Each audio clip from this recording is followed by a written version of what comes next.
पढ़ी थी, अगर पहला पद गुणवाचक विशेषण है या पहला पद उपमान है, पहला पद उपमेय है या संज्ञा या विशेषण है, तो हम उनमें कर्मधारय समास देखेंगे उसमें। और जिसमें पहला पद गुणवाचक विशेषण हो और दूसरा विशेष्य हो, वहां है जो का प्रयोग हम करते हैं। कुछ उदाहरण दे रखे हैं मैंने यहाँ पर। महासागर, महापुरुष, महात्मा, सज्जन, जवामर्द, काली मिर्च, हरी मिर्च, वीरबाला, पीताम्बर, मंद बुद्धि, उड़न खटोला, परमाणु, भ्रष्टाचार, कापुरुष, महाराजा, महर्षि। ये कुछ शब्द हैं, इनको एक बार लिख लीजिए। पहले लिखने का काम सारा कर लेंगे, फिर हम इसकी एक एक की व्याख्या करेंगे। विग्रह कैसा होगा। ये सारे है जो के उदाहरण हैं। जवामर्द,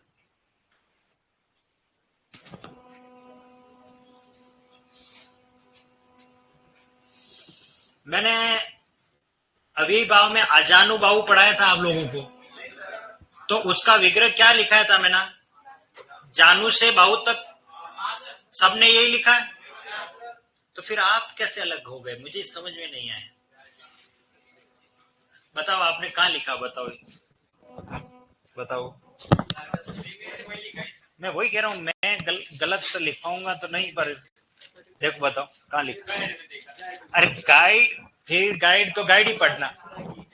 गाइड जो है ना, मिस गाइड करती है। देखो लक्ष्य पढ़ने से लक्ष्य तक नहीं पहुंचते। राय की तो मैं राय ही नहीं देता हूं, ठीक है ना। दक्ष पढ़ने से दक्ष नहीं हो जाते। गाइड तो पढ़नी नहीं है। जीती जागती गाइड आपके सामने।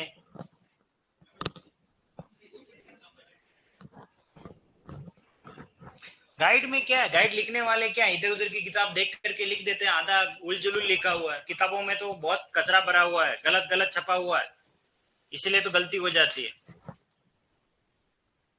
हम खुद ही परेशान होते हैं। हमें भी, जब हम पढ़ते थे तो हमारे लिए कोई अच्छा टीचर हमें नहीं मिला कि भाई जो हमको पढ़ा सके। हम भी में रहेंगे, कोई गाइड में। गाइड तो क्या है कि अंधाधुन हर कोई छाप रहा आजकल, उसकी नकल कर ली, उसकी कॉपी निकाल दी और खुद ही लिख दिया अपने नाम से। हाँ, एलएलबी कर रखा और हिंदी की जबकि उनके कहीं कोर्स में हिंदी नहीं रही, जिंदगी में कभी हिंदी नहीं रही, और वो हिंदी पढ़ा भी रहे।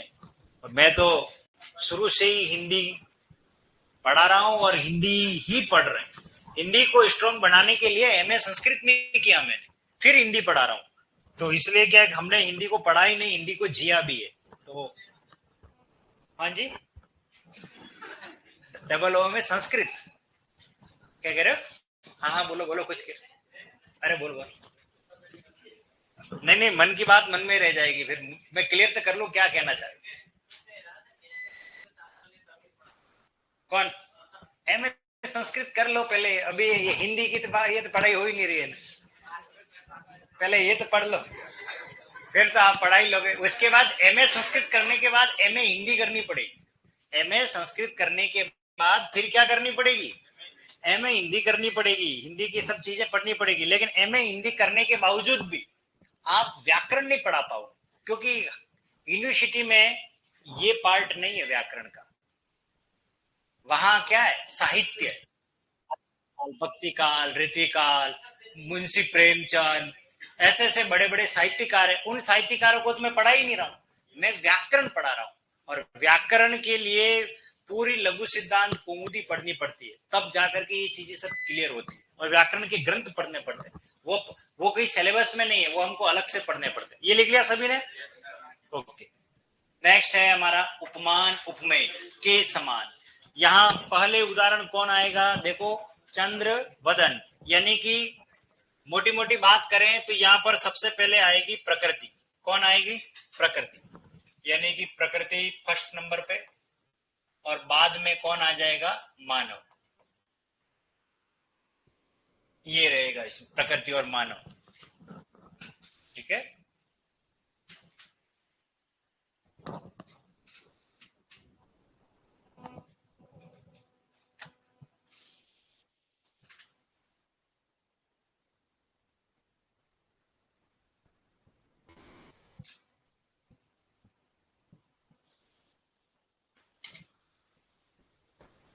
चंद्रवदन, मृग नयनी, राजीव लोचन, पद्म पाणी, सिंधु हृदय, कुसुम कोमल, वज्र हृदय, पाषाण हृदय, वज्रांग, कमल नयन और मीनाक्षी,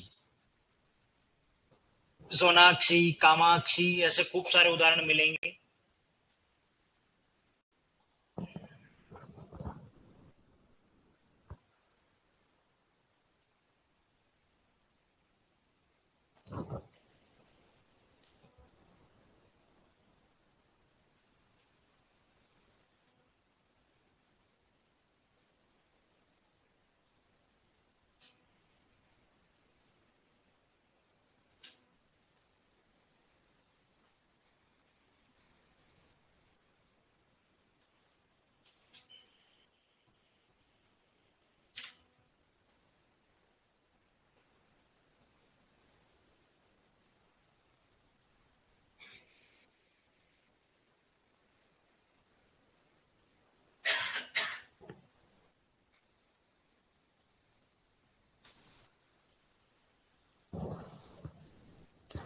लिख लिया सभी ने?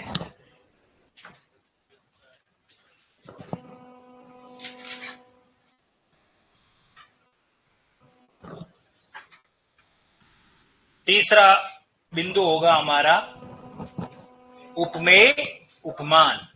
उसके लिए हम किसका प्रयोग करते हैं? रूपी। बाकी है?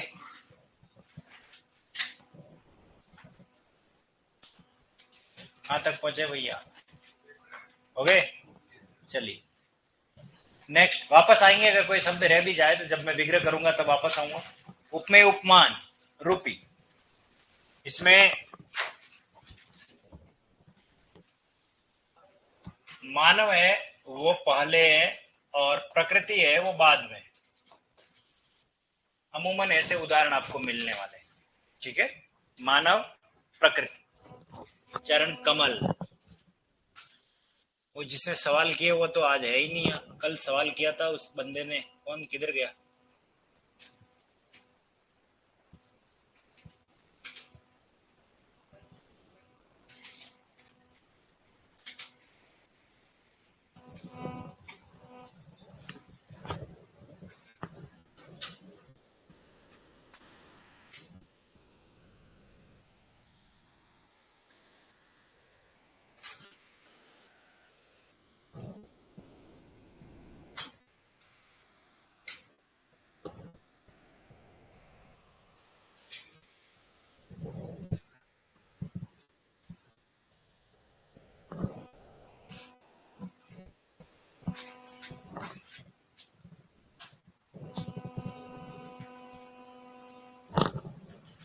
ये कीर्ति लता लिखना इसे, ये सही नहीं लिखा हुआ है और मुद्रण मिस्टेक है।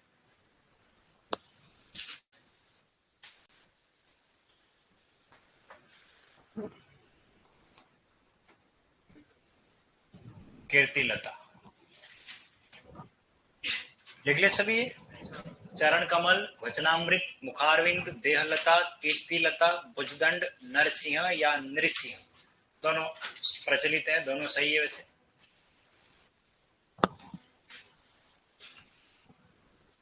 अब हमारा अंतिम बचा है संज्ञा विशेषण। संज्ञा विशेषण, इसमें किसका प्रयोग करेंगे? है जो, है जो। संज्ञा विशेषण है जो, है जो।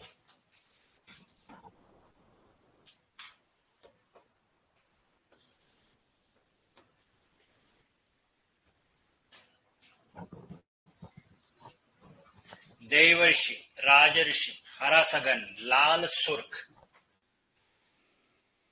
पीत जर्द।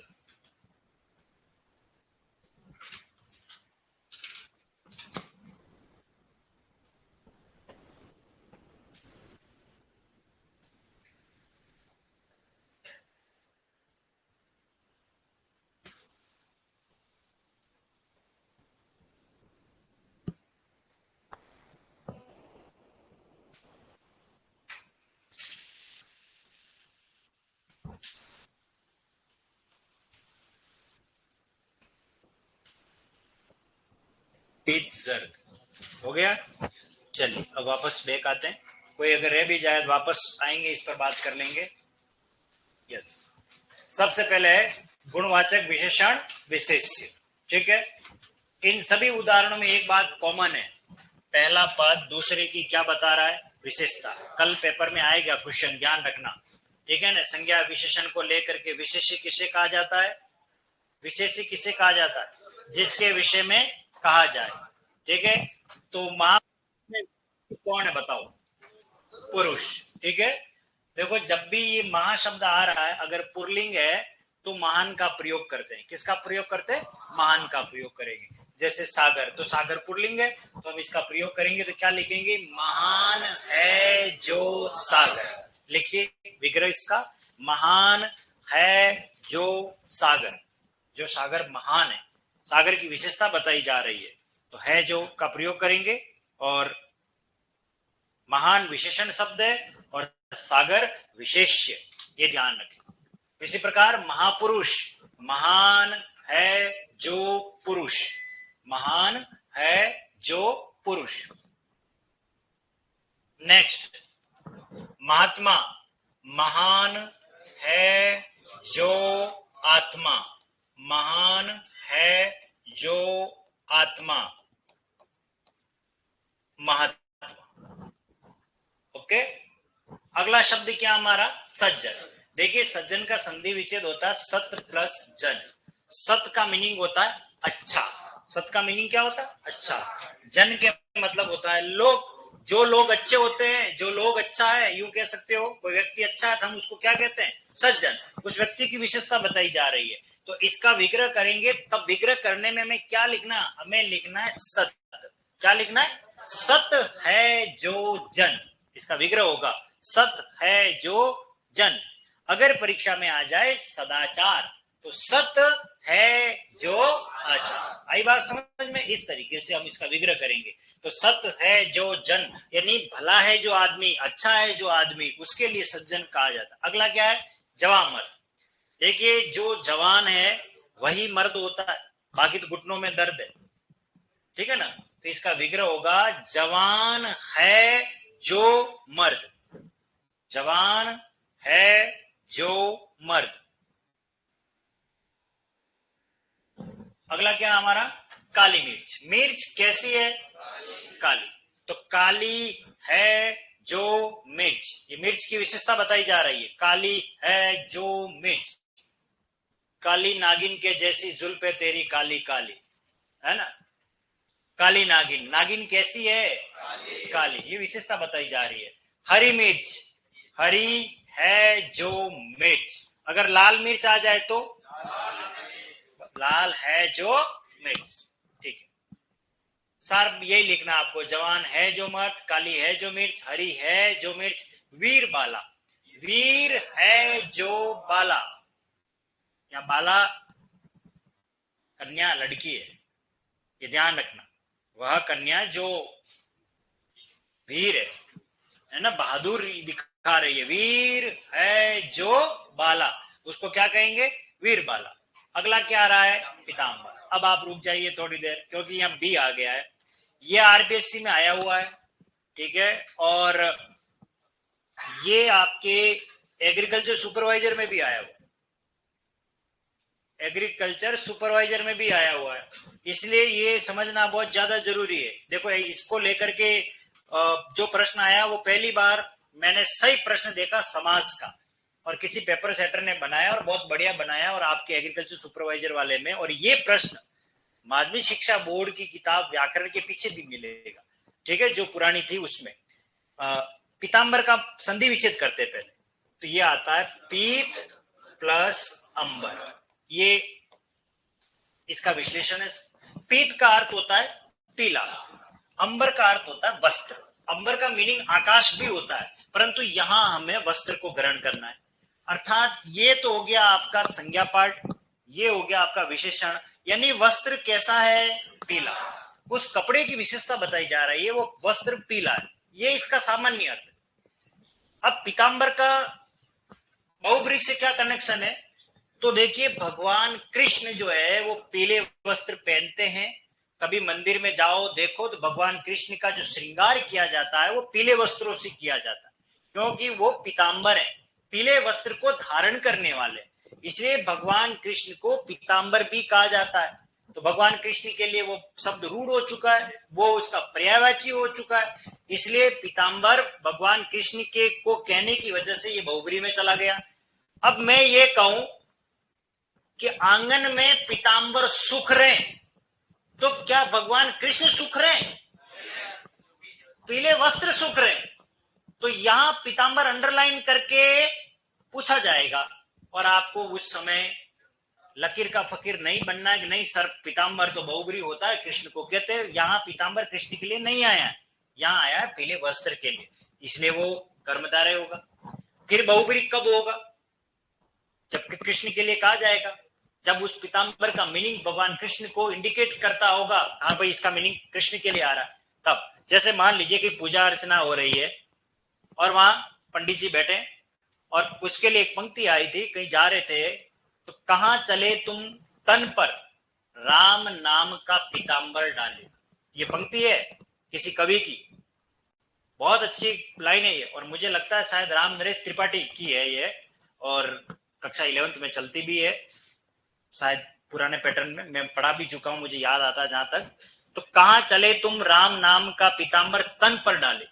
आपने कभी ऐसे व्यक्ति को देखा होगा जो कोई कपड़ा पहनता है और उसके ऊपर ओम नमः शिवाय, ओम नमः शिवाय, या ओम भूर्भुवस्सुवः, या फिर राम राम राम राम ऐसा लिखा हुआ होता है, वो एक पीला कपड़ा होता है उस पर लिखा हुआ होता है। तो ये पंक्ति कह रही है कि कहां चले तुम राम नाम का पीतांबर तन पर डाले, तो पीतांबर का मतलब क्या है? यहाँ कप वस्त्र, और अंडरलाइन करके पूछा गया, वहां आपको कर्मधारय समास लिखना है। लेकिन केवल परीक्षा में आ गया पीतांबर, तब आपको बहुब्री ही लिखना है, क्योंकि पीतांबर भगवान कृष्ण को ही कहा जाता।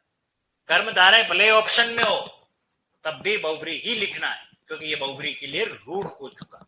बात समझ में आ गई? तो लिखिए इसका विग्रह, पीप है जो अंबर, अगर ऐसा विग्रह मिले तो कर्मधारय ही हो, पीप है जो अंबर।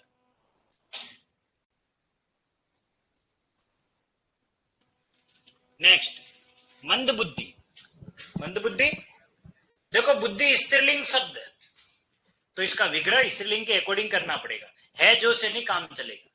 मंद है जिसकी बुद्धि, ऐसे करना पड़ेगा, मंद है जिसकी बुद्धि। मंद है जो बुद्धि लिख दो तो भी कोई गलत तो नहीं है, परंतु भाव में थोड़ा सा परिवर्तन आ जाएगा, भाषा में चमत्कार नहीं आएगा, इसलिए हम इसको लिखते हैं मंद है जिसकी बुद्धि, या मंद है जो बुद्धि भी कर दो कोई बात नहीं, मंद बुद्धि बालक ऐसा बोलते ही है।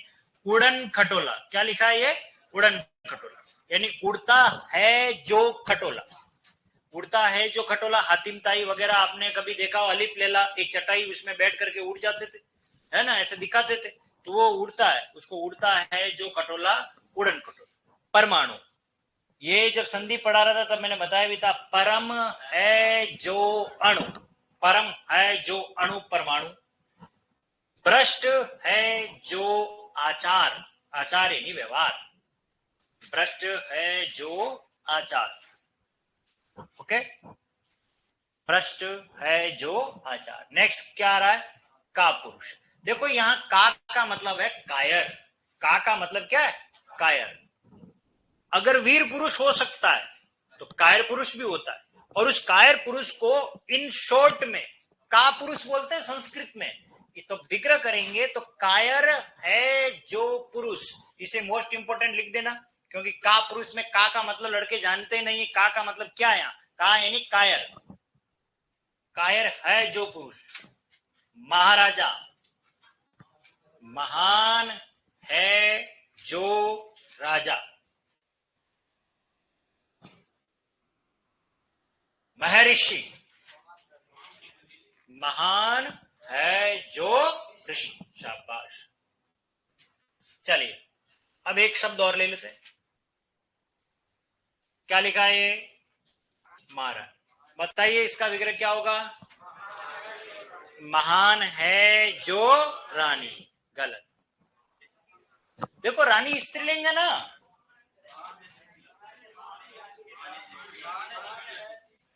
अरे महान शब्द पुल्लिंग है, रानी तो स्त्रीलिंग है ही है, लेकिन महान भी तो पुल्लिंग है। इसलिए इसे मोस्ट इंपोर्टेंट में डालना। अगर मेरे जैसा पेपर सेटर होगा, सुन लो अब, ये तो भी समझा रहा हूं, अगर मैं ये नहीं समझाता 100% टेस्ट में प्रश्न आता कौन सा विग्रह सही है, और वहां लिखा हुआ मिलेगा महारानी, महान है जो रानी, ठोको। फिर आप कहोगे ये क्या हुआ, परंतु ध्यान रखना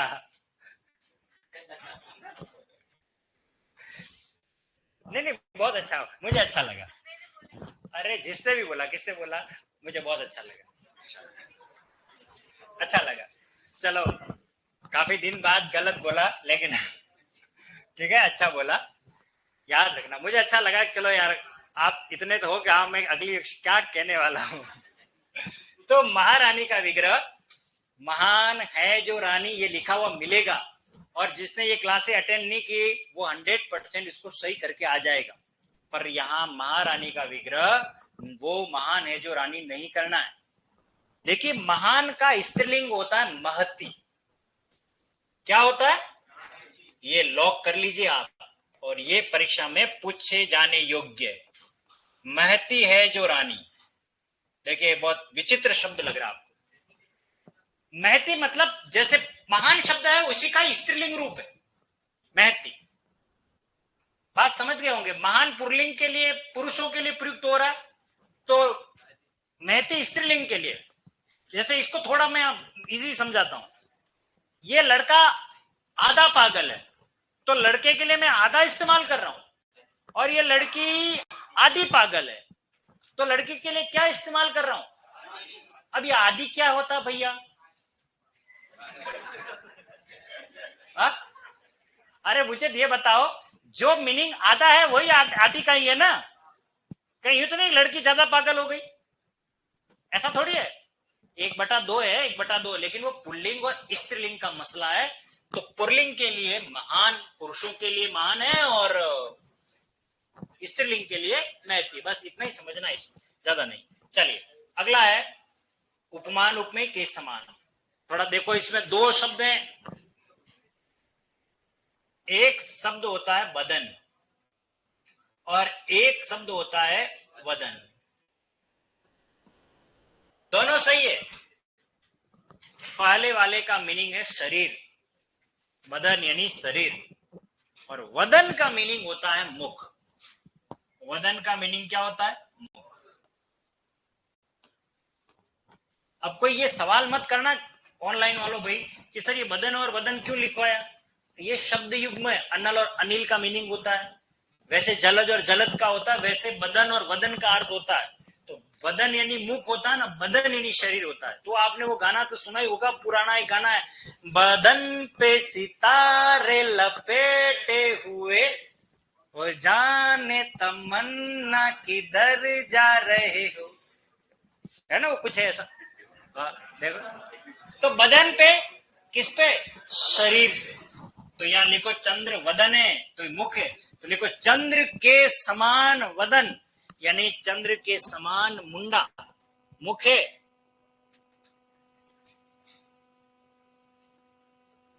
चंद्र के समान वदन। नेक्स्ट क्या है, मृग नयनी। देखो कितना बढ़िया नाम है ये। किसी किसी का नाम भी होता मृग नयनी, मृग लोचनी। देखो मृग कहते हैं हरिण को, हिरण नहीं, हरिण शुद्ध शब्द है हरिण। लेकिन हरिण बोलने में हमारा मरण हो जाता है, तो हम सीधा बोल देते हिरण। क्या बोल देते, हिरण। लेकिन हिरण नहीं है, हरिण शुद्ध, ये संस्कृत का। ठीक है, खैर हिरण को लिख दे, पर शब्द शुद्धि में आए तो ये राइट करना, ये मत करना, ये तद्भव रूप हो गया। मृग कहते हैं हरिण को, नैनी अर्थात आंखों वाला। मृग की आंखें देखना, पहले मृग की आंखें, कभी हरिण की आंखें देखना, उसकी आंख जैसी है वैसी किसी की आंख है, उसकी आंखों के समान आंखों वाली है, इसलिए इसका विग्रह होगा मृग के नयनों के समान नयनों वाली।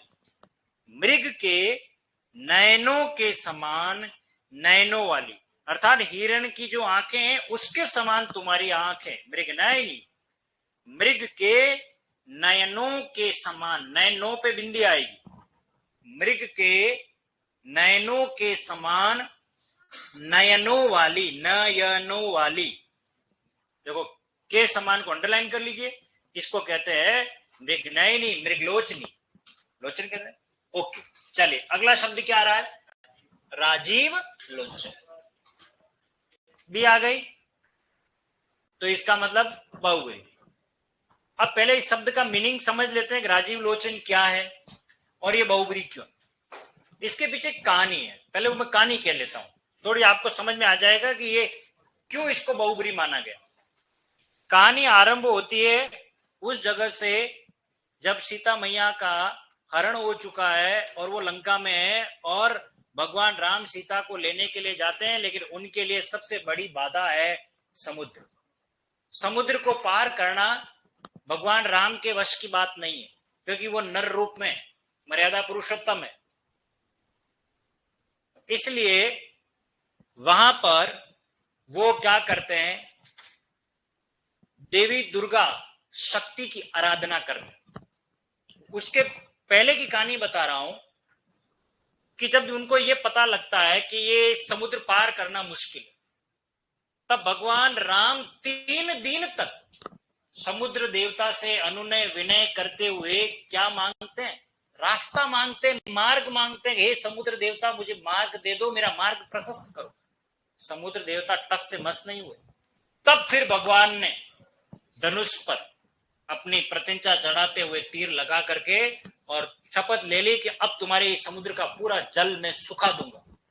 तब फिर समुद्र से समुद्र देवता प्रकट होते हैं और वो ये कहते हैं कि आपके यहाँ एक जामवंत है, वो आपको इसका मार्ग बताएंगे। तो जामवंत जी उनको कहते हैं कि हमारे यहाँ 2 इंजीनियर हैं, नल और नील।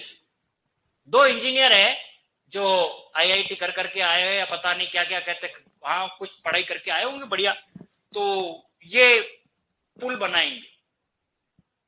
और ऐसा भी पुल नहीं है जो ढह जाए, बहुत बढ़िया पुल बनाएंगे, ठीक है ना, कॉन्टेक्ट देना आएंगे। नल और नील को बुलाया गया और बोले कि आपको ये पुल बनाना है। हाँ बना देंगे।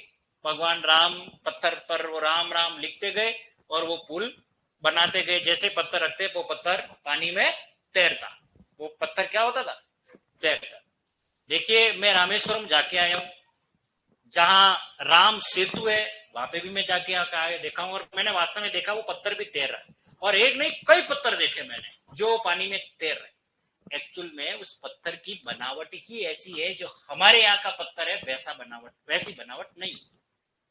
वो पत्थर जो जितने भी थे हमारे यहाँ के अरावली की पहाड़ियों का या हिमाचल, ये क्या बोलते हैं, हिमालय की पहाड़ियों से कोई पर्वत लेकर के वहां ले जाए या कोई पत्थर, वो पानी में डूब जाएगा, वो तैरेगा नहीं। लेकिन वहां का जो पत्थर है उसकी पत्थर की बनावट है, वो गोल शेप में तो है, लेकिन उसके बीच बीच में क्या है, पोर है, छेद है। उस वजह से उसके अंदर हवा जो भर जाती है तो वो पत्थर पानी में तैर रहा है।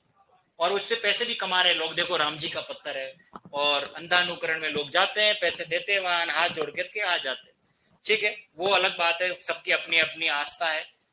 हुआ क्या कि भाई वो नल और नील पत्थर रख रहे थे, राम राम लिख करके वो पत्थर पानी में तैर रहा।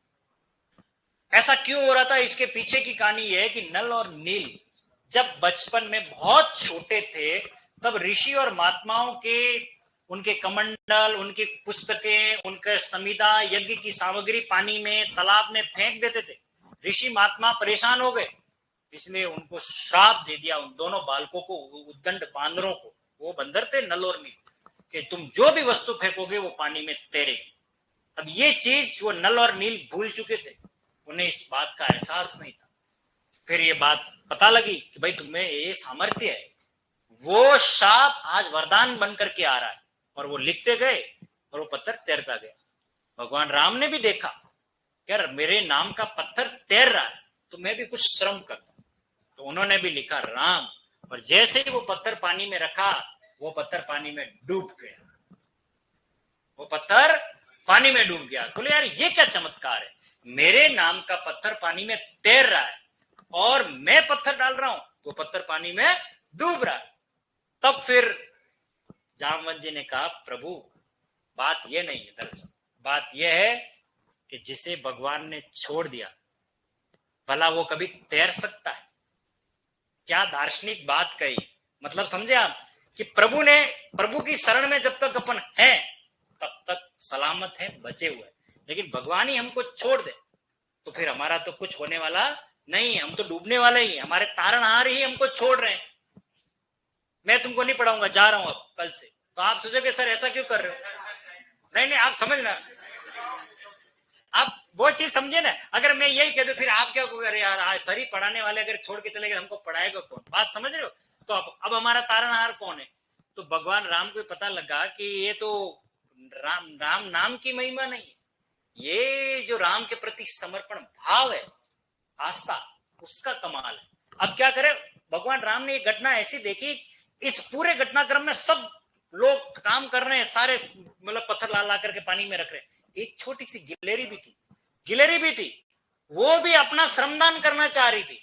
बेचारी, उसमें इतना क्या सामर्थ्य किसी पत्थर को तोके? तो वो क्या करे, रेत होती ना, रेत पानी में जाती और फिर वो गिली गिली होकर के रेत पे इधर उल्टी पलटी होती, उसके बदन पर रेत चिपक जाती और फिर पुल के ऊपर जाती और थोड़ी देर के लिए वो ये ऐसे करती, झाड़ती, तो और मिट्टी रेत का कण जो है उसके ऊपर गिरते। वो ये देखती है मैं भी पुल बनाने में सीमेंट ला रही हूँ, है ना, ऐसा योगदान कर रही हूँ। भगवान ने जब ये उसका समर्पण भाव देखा तो बड़े प्रसन्न हुए भगवान राम। और वो गिलहरी जब दौड़ करके उनके चरणों की तरफ आई तो भगवान ने वो 3 उंगलियां उस गिलहरी के ऊपर ऐसे हाथ फेरा। तो ऐसा कहा जाता है कि गिलहरी के ऊपर वो 3 जो निशान है वो भगवान राम का आशीर्वाद है। ऐसे लोक धारणा है, लोग मानते हैं, इसलिए गाड़ी चलाते समय ध्यान रखते हैं कि गिलहरी हमारी गाड़ी के नीचे नहीं आ जाए, मर नहीं जाए। तो ये सब क्या है, ये चीजें बनाई इसीलिए। ये आप देखिए शाम के समय हम कचरा बाहर नहीं फेंकें, हमारे ये पीछे लॉजिक क्या रहा होगा, जीव जंतुओं के प्रति हमारी आस्था बनी रहे, जीव जंतुओं को मारे नहीं, जीव जंतु बचे रहे। ये जो इकोसिस्टम है, अगर आप सोचिए, अगर हर व्यक्ति ऐसा सोचने लग जाएगा तो फिर हर व्यक्ति अगर मांसाहारी बन जाएगा तो इस प्रकृति पर कोई भी जीव बचेगा भी नहीं, कोई जीव नहीं बचेगा। कुछ लोग मांसाहारी हैं इसलिए अनाज की कीमत स्थायी है, थोड़ी ठीक है। अगर सब लोग अनाज खाने लग जाएं तो आज जो ये गेहूं 30-40 रुपए किलो बिक रहा है वो आज कितना महंगा हो जाएगा, इसको भी देखिए। तो प्रभु ने जो चीजें बनाई है, ये सिस्टम जो बनाया वो अपने हिसाब से टैकल किया कि वास्तव में क्या है, कौन मांसाहारी है, कौन शाकाहारी। मांसाहारी की जरूरत है वहां के एटमोस्फेयर में रहने के लिए, इसलिए उसको वो खा रहा है, कुछ लोग नहीं खा रहे। तो सबका अपना अपना लॉजिक है। बात तो हम ये कर रहे थे कि भगवान राम वहां पर थे। अब हुआ क्या कि आप लोग काम करो, चलो पुल बनेगा, तब तक मैं क्या करूं? तो इसके लिए भगवान राम को यह कहा गया कि आप जिस व्यक्ति से लड़ने जा रहे हो वो आपसे हर क्षेत्र में एक कदम आगे। विद्या के क्षेत्र में देखो वो पारंगत है, कर्म कांड ज्योतिष का परम ज्ञाता है रावण, जिसने शिव तांडव स्रोत लिखा था। जटा जवी गलज प्रवलज पावचले गले लंब लंबिताम भुजंग तुंग मालिकाम, है ना, ऐसे आपने वो खूब सारा पढ़ा होगा। पूरा शिव तांडव स्रोत रावण ने लिखा।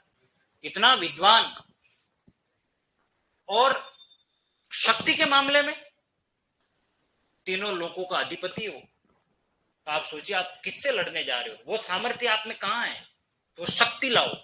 इसके लिए रावण को पराजित करने के लिए आपको देवी दुर्गा शक्ति की आराधना करनी पड़ेगी, ताकि थोड़ी आपको क्या शक्ति मिले। मतलब आप किसी कंपटीशन की तैयारी करने जा रहे हो तो 2-4 डिग्री ले लो, हाँ डिग्री ले लो, ताकि वो काम आएगी आगे।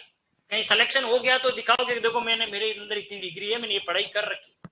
भगवान राम बैठे रहे वहां रामेश्वरम में, उन्होंने भगवान शिव की भी आराधना की थी।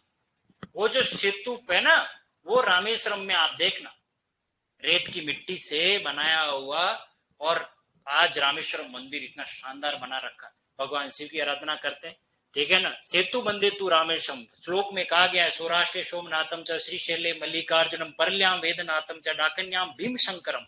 पूरी बात कही गई 12 ज्योतिर्लिंगों के बारे में। सेतुबंध पर रामेश्वरम ज्योतिर्लिंग है, तो वो दुर्गा की आराधना करते हैं। दुर्गा की आराधना देखो, जब भी अनुष्ठान किया जाता है वो विधि विधान और नियम पूर्वक, और नियम ये था कि 108 कमल चढ़ाने थे। कितने कमल? 108। भगवान राम 106 कमल चढ़ा चुके थे।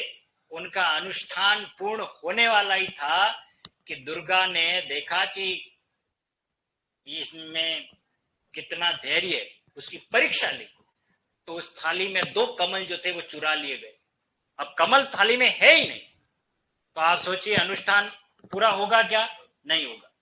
तो भगवान राम ने क्या कहा, वो कमल चढ़ाते समय, क्योंकि थाली में कमल नहीं थे, तब उन्हें याद आया कि बचपन में उनकी माँ इन आंखों को, यानी भगवान राम की आंखों को कमल कहती थी। क्या कहती थी? कमल। कि बेटा तेरी, भगवान राम की माँ कौन थी? कौशल्या। बेटा तेरी आंखें बिल्कुल कमल जैसी है, एकदम कमल जैसी है, तू तो राजीव लोचन है, कमल के समान तेरी आंख है, तू तो राजीव लोचन है, ऐसे कहती थी। इसे उनको याद आया भगवान राम को, तुम मेरे ये आंखें 2 कमल है, तो इन दोनों को मैं निकाल करके डोनेट कर देता हूं, इन्हीं को एक कमल मान। जैसे ही वो निकालने जाते हैं तो दुर्गा प्रसन्न होती है और उन्हें विजय श्री का आशीर्वाद देती है भगवान राम को। इसलिए आपको पता होना चाहिए, रावण की जब मृत्यु होती है ना, तो वो विजयादशमी को होती है। कब होती है? विजयादशमी को। कभी भी आप रावण दहन देखा होगा तो विजयादशमी को होता है। ये उस शक्ति का प्रताप था। इस वजह से आप देखिए, राम सेतु पर जो कार्य किया गया, इस वजह से भगवान राम के लिए ये रूढ़ हो गया राजीव लोचन। और ये बात मैं जो कह रहा हूं, ये पूरी की पूरी बात आपको मिलेगी 312 पंक्तियों में लिखी गई है। सूर्यकांत त्रिपाठी निराला का एक ग्रंथ है, राम की शक्ति पूजा। कभी फ्री टाइम में यूट्यूब पे सर्च करना, राम की शक्ति। मेरे नेट में हिंदी में था, ये मैंने पूरा पढ़ा हुआ है, और वहां से ये चीजें मैंने भी पूरी पढ़ी, और वो चीज मैं आपको बता रहा हूँ, डिलीवर कर रहा हूँ। ठीक है, तो राजीव लोचन भगवान राम को कहा जाता है, और इसलिए ये बहुग्री है। तो इसका विग्रह होगा राजीव के समान लोचन, राजीव के समान लोचन।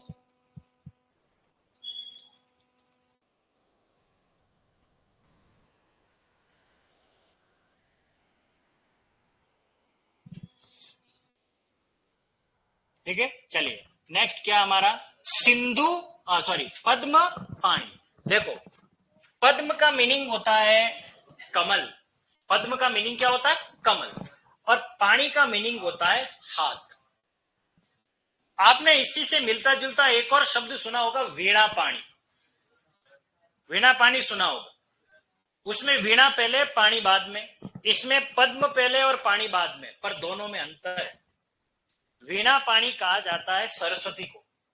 वीणा यानी कि जो सितार है उसको कहते हैं, और पाणी यानी हाथ, यानी जिसके हाथों में सितार सुसज्जित होता हो, वो तंबूरा, तार वाला तत्वाद्य यंत्र, ये तो तारों से बना होता है। ठीक है ना, तो सरस्वती को कहा जाता है। लेकिन जिसके हाथ कमल के समान नाजुक, मुलायम और सॉफ्ट हो, उसको कहते हैं पद्म पाणी। उसके लिए शब्द है। तो पद्म के समान पाणी, पाणी यानी हाथ, पद्म के समान, पद्म कहते हैं कमल, पद्मनाभम सुरेशम, विश्वाधारम गगन सदृशम, मेघ वर्णम शुभांगम, लक्ष्मी कांतम कमल नयनम, योग विद्या नगम्यम, वंदे विष्णु भवभयहरम सर्वलोकेक नाथम। ये भगवान विष्णु की आराधना में आता है पद्म। ठीक है, चलिए नेक्स्ट क्या हमारा? सिंदूर हृदय। देखो, सिंधु एक शब्द और है सिंदूर, ये दोनों अलग है। एक होता सिंदूर, वो रजिस्ट्रेशन फॉर्म, वो एक चुटकी सिंदूर की कीमत तुम क्या जानो राकेश बाबू, है ना, वो सिंदूर है। ये सिंधु है। सिंधु का अर्थ होता है समुद्र।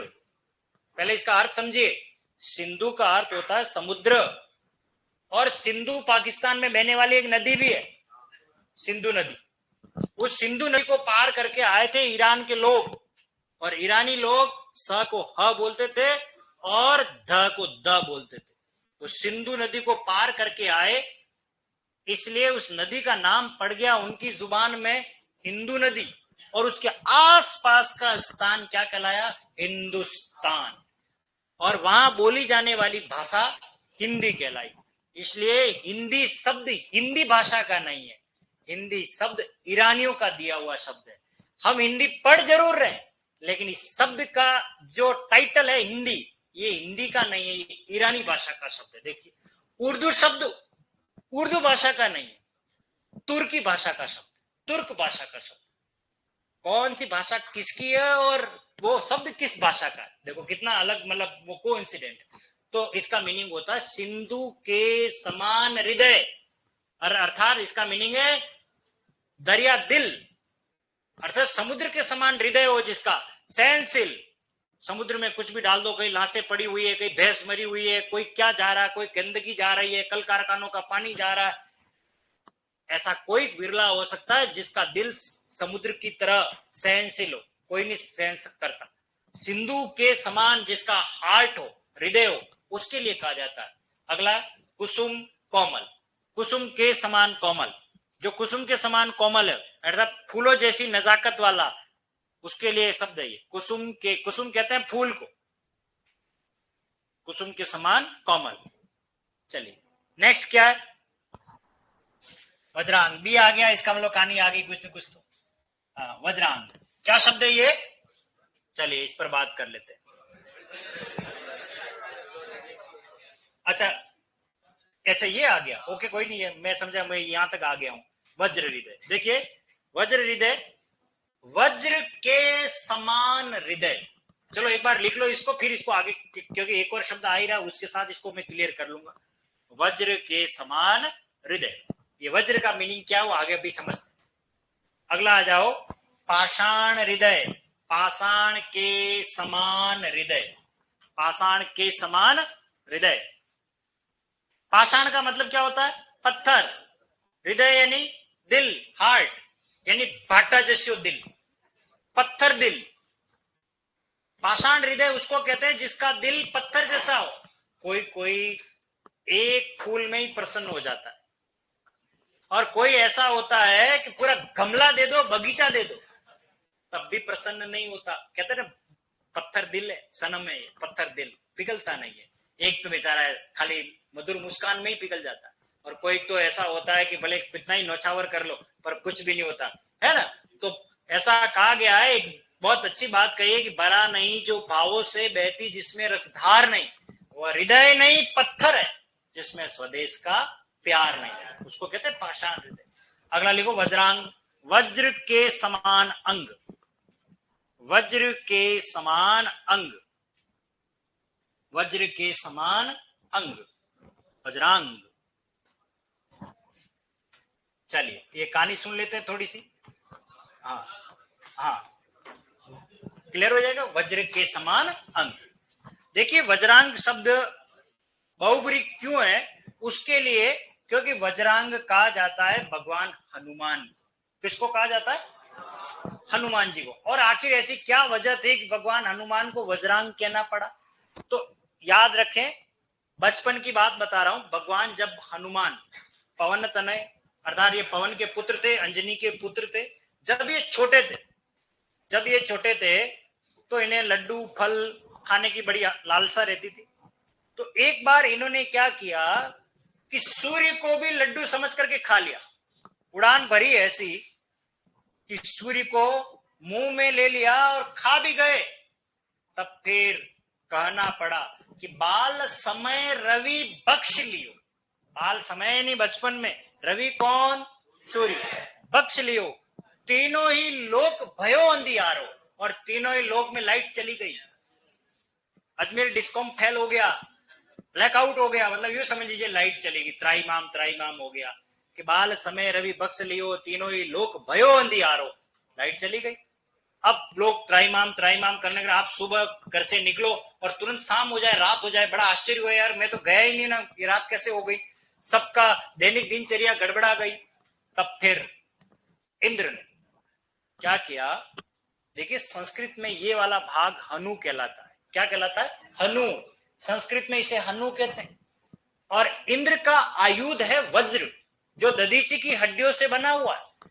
वो वज्र का प्रहार किया यहां हनु पर, हनु पर, और जैसे ही हनु पर प्रहार किया, भगवान हनुमान जी को ये वरदान था, जिस हथियार यानी कि आयुध से उन पर वार किया जाएगा उनका शरीर ही वैसा बन जाएगा, मतलब वो वरदान बन जाएगा। तो वज्र का प्रहार किया तो पूरा शरीर वज्र के समान कठोर बन गया और ताकत ज्यादा आ गई उनमें। तो वज्र के समान उनका क्या हो गया? अंग। हनु पर प्रहार करने की वजह से उनको कहा जाता है हनुमान। हनुमान शब्द नाम क्यों पड़ा है? हनु पर प्रहार करने की वजह से उन्हें हनुमान कहा गया। सूर्य जैसे ही उनके मुंह से निकल जाता है हनुमान, या मुंह पे किसी को दो झापट पड़ते हो तो वो तो मुंह तो खुलता ही है, वैसे उनके यहाँ पर क्या पड़ गई? वज्र का। इंद्र भगवान ने, है ना, और वो सूर्य जैसे बाहर निकला, लाइट आ गई, लाइट आ गई, लाइट आ गई, है ना, इलेक्ट्रिसिटी, है ना, और वो बाहर आ गए। कौन? सूर्य देवता। इस वजह से लाइट आ गई, इस वजह से उनको क्या कहा गया? हनुमान। कभी आप पढ़ना ओम हनु हनुमंते रुद्रात्मकाय ओम फट स्वा, ये हनुमान जी का मंत्र है, ठीक है। तो वज्र के समान उनका अंग हो गया, इसलिए उनको क्या कहते हैं? वज्रांग। अब आप देखना, कभी कभी हम वज्रांग न कहते हैं, हम एक शब्द का प्रयोग करते हैं बजरंग बली। अच्छे अच्छे लोगों को नहीं पता है ये बजरंग, बजरंग में कोई रंग नहीं है, कोई सिंदूरी रंग का कंसेप्ट भी नहीं है। बजरंग में रंग का कोई मतलब नहीं है। बजरंग वास्तव में शब्द बना है वज्रांग से, लेकिन हम वज्रांग न कह पाए तो इसलिए उसको क्या है?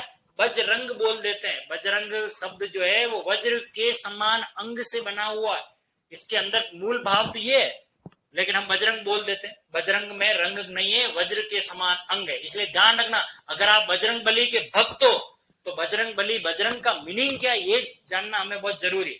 कोई पूछ ले बजरंग का मीनिंग क्या है, कहने सिंदूरी रंग लगाते हैं इसलिए उनको बजरंग कहते हैं, नहीं, ऐसा बिल्कुल भी नहीं।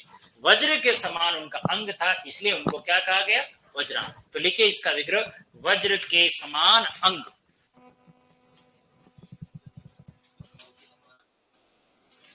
ओके, चलिए। कमल नयन, कमल के समान नयन। हा? तो ऐसे तो नाम पड़े, मारुति नंदन। हाँ, तो बस नाम पड़ गया उनका, ऐसे तो नाम पड़ा मारुति नंदन। अच्छा, नंद, नंद बाबा का पुत्र है भगवान कृष्ण, है ना, तो उनके क्या मुरलीधर नाम क्यों पड़ा? गिरिधर नाम क्यों पड़ा? क्या हुआ? ये सब बाद के नाम है, ये सब बाद के नाम है, ये सब है उन्होंने जो कार्य किए, ये सब उन्होंने जो कार्य किए उसके बाद के नाम है। बाकी उनका सही नाम है मारुति नंदन पवन तनय। पवन तनय कहा जाता है, यानी पवन का पुत्र, ठीक है ना। हनुमान जी तो बाद के नाम पड़े हुए, हनु को प्रहार करने की वजह से। चलिए, ठीक है ना, वज्रांग लिख दिया, वज्र के समान अंग हो गया, कमल के समान नयन। अगला है मीनाक्षी। मीन यानी मछली। मीन यानी कौन है? मछली। ये देखी होगी आपने मछली इस तरीके से, है ना। तो मछली की आंख कैसी होती है? मछली कैसे होती है पहले वो देखो, उसकी आकृति, और फिर उसमें भी क्या देखो? आंखें देखो। अर्थात जिसकी आंखें मछली की आंख के समान हो, या फिर मछली जैसी ही हो। मोनालिसा, बनी ठनी ठहली, किशनगढ़ की शैली। हाँ, मोनालिसा, हाँ, बड़ी ठंडी शैली किशनगढ़, है ना। तो लिखिए इसका विग्रह, मीन के समान आंखों वाली, या मीन के समान नयनों के समान, नयनों वाली लिख दो, छोड़ो मीन के समान लिख दो, आप तो इतना गहराई में मत जाओ। हाँ, मीन यानी मछली, मीन के समान नयनों वाली, अर्थात मछली जैसी आंखों वाली। मीनाक्षी, सोनाक्षी सोने जैसी आंखों वाली, कामाक्षी काम जैसी आंखों वाली, ऐसे खूब उदाहरण मिलेंगे। चलिए अगला लिखो, चरण कमल। चरण रूपी कमल, चरण के रूप में कमल। वचन रूपी अमृत,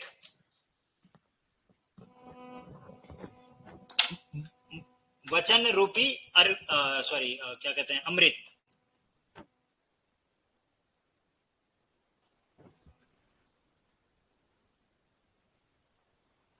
नेक्स्ट, मुखारविंद, मुख रूपी अरविंद। अरविंद का मतलब कमल, मुख के रूप में कमल है वो, मुख रूपी अरविंद। संधि है मुख धन अरविंद से बना है। देह रूपी लता, मुख रूपी अरविंद, मुख के रूप में कमल है।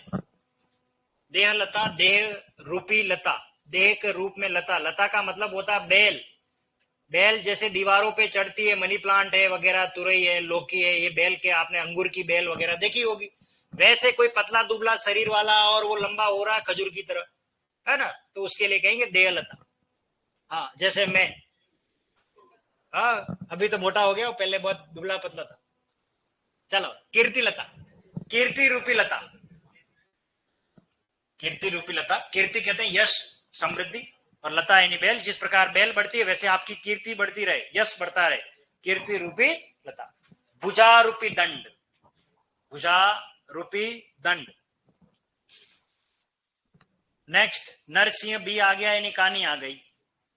नरसिंह, नरसिंह, आपको पता होगा हमारे यहाँ पर एक भगवान ने अवतार लिया, नरसिंह अवतार। लेकिन उस अवतार के पीछे की कहानी है, एक हिरण्याक्ष और एक हिरण्यकश्यप, दो राक्षस हुआ करते थे। उनमें एक भगवान विष्णु को पूजा अर्चना करने वाला उनका अनुयायी बालक हुआ जिसका नाम था प्रहलाद। क्या नाम था? हिरण्याकश्यप ने खूब कोशिश की कि मेरा ही नाम लिया जाए, बाकी और किसी का नाम नहीं लिया जाए, और वो विष्णु के घोर विरोधी थे। कौन? हिरण्याकश्यप। तो इसलिए उन्होंने प्रहलाद को मारने की खूब सारी कोशिश की। कभी पहाड़ से उसको फेंक दिया गया, कभी अपनी बहन होलिका को गोद में लेकर के उसको कहा भाई तू उसको ले ले, होलिका मर जाती है पर वो बालक नहीं मरता। बहुत तंग आ चुका, तो फिर अंत में उसकी परीक्षा लेने के लिए कहा अच्छा तेरा भगवान है तो मान लेते।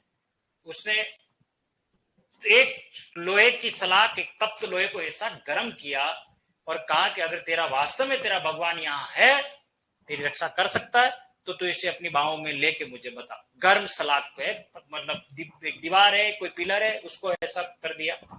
तो भगवान विष्णु ने प्रहलाद को एक इशारा किया, मतलब वो चीज उसी को ही दिखी और किसी को ही। एक चींटी उस गर्म तप्त उस दीवार पर, उस सलाख पर चलती हुई नजर आई, तो उसने कहा यार ये चींटी तो मर ही नहीं रही है, तो फिर मैं कैसे मर सकता हूं।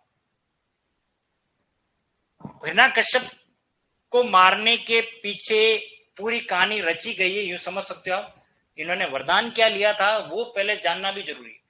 भगवान के पास गए तो वरदान ऐसा लिया कि हम अमर रहे, हम कभी मरे नहीं। भगवान ने कहा ये वरदान तो किसी को मिलता भी नहीं है। तो उन्होंने कहा मैं न दिन में मरूं न मैं रात में मरूं, ऐसा वरदान दो। न अस्त्र से मरूं न शस्त्र से मरूं, ऐसा वरदान मुझे दे दो। न घर के अंदर मरूं न घर के बाहर मरूं, ऐसा वरदान दे दो। न मैं आसमान में मरूं न मैं धरती पे मरूं, मुझे ऐसा वरदान दे दो। मतलब कुल मिला करके ऐसे ऐसे वरदान मतलब मांग लिए कि मैं मरूं ही नहीं। लेकिन समय ऐसा था, न नर से मरूं न जानवर से मरूं न अस्त्र से, सब बातें ले ली उसने। भगवान भी कम थोड़ी थे, उन्होंने समय ऐसा लिया। समय था संध्या का, संध्या का। न वो रात्रि का समय होता है न वो दिन का होता है, और उस समय ये सारा काम हुआ होता है। और जैसे ही वो चिट्ठी उसको दिखती है प्रहलाद को और वो बाहों में लेने जाता है, तो वो फिर पूरा पिलर फटता और अंदर से नरसिंह अवतार होता है। आधा रूप नर का था, आधा सिंह का।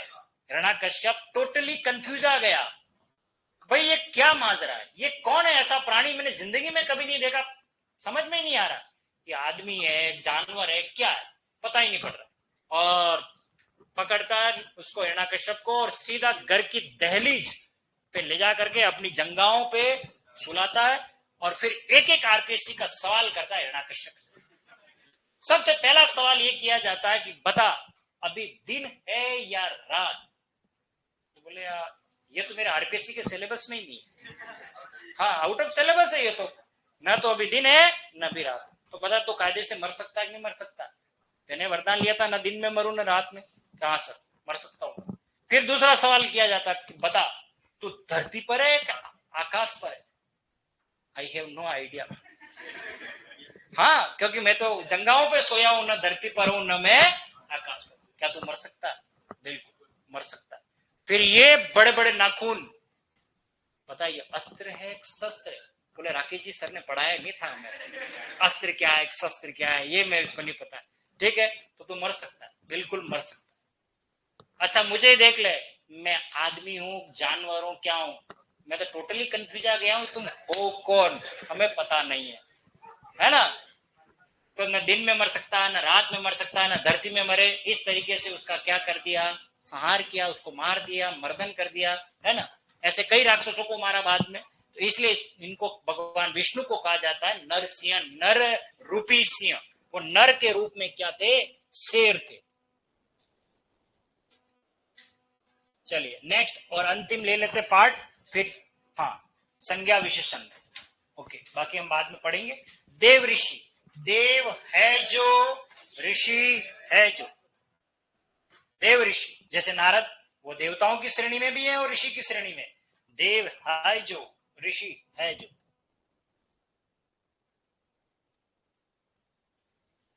चलिए, राज ऋषि, राजा है जो, ऋषि है जो। हरा सगन, हरा है जो, सगन है जो। लाल सुर्ख, इसको थोड़ा समझ लेना क्योंकि ये आपको समझ में कम आएगा। ये शब्द आपने पहली बार सुना है, लाल सुर्ख। हरा है जो, सगन है जो। पहले तो ये लिख लो, फिर मैं आगे लाल सुर्ख का बताता हूं। विग्रह लिखिए, लाल है जो, सुर्ख है जो। लाल है जो, सुर्ख है जो। अब इसको समझिए, लाल सुर्ख का कंसेप्ट क्या। देखिए, लाल का मतलब भी लाल है और सुर्ख का मतलब भी लाल है, तो डबल लाल हो गया ना। लाल है जो, सुर्ख है जो। अपने राजस्थानी में कहते हैं, कोई व्यक्ति बहुत ज्यादा ही काला होता है, कहते हैं कालो पट, पीड़ो पट, दौड़ो पक, ऐसा बोलते नहीं बोलते। तो जब कोई व्यक्ति ऐसा प्रयोग करता है, जब कोई गहरा लाल हो, उसको कहते हैं चटक लाल। हाँ, लाल चट ऐसे बोलते हैं। हाँ, वो है लाल सुर्ख। सुर्ख यानी लाल। आपको पता है स्टूडेंट ऑफ द ईयर एक मूवी आई, उसमें गाना आता है सुर्ख वाला रोज वाला। गाना सुनना आप, सुर्ख वाला रोज वाला। तो सुर्ख का मतलब ही लाल होता है। और लाल, लालिमा होती है, लिपस्टिक, लिपस्टिक होती है, वो सुर्ख होती है, इसलिए उसको कहते हैं सुर्खी। लिपस्टिक को क्या कहते हैं, सुर्खी। जानी दुश्मन में गाना आता है और इसमें कहता है, तेरे होठों से लिपट जाऊं सजनी में सुर्खी का रंग बन के। कभी ये नहीं कहा कि मैं लिपट जाऊं लिपस्टिक का रंग बन के। देखो इस शब्द कहां से, तो लाल है जो, सुर्ख है जो, पीत है जो, जर्द है जो। पीत यानी पीला, जर्द यानी भी पीला, यानी पीड़ो पट। और जर्द से जर्दा बना, जर्दा तंबाकू को कहते, तंबाकू खाने से दांत धोले नहीं होते, पीले होते, इसलिए कहते। चलिए बाकी बात करेंगे। हैप्पी वीकेंड, अगले एपिसोड।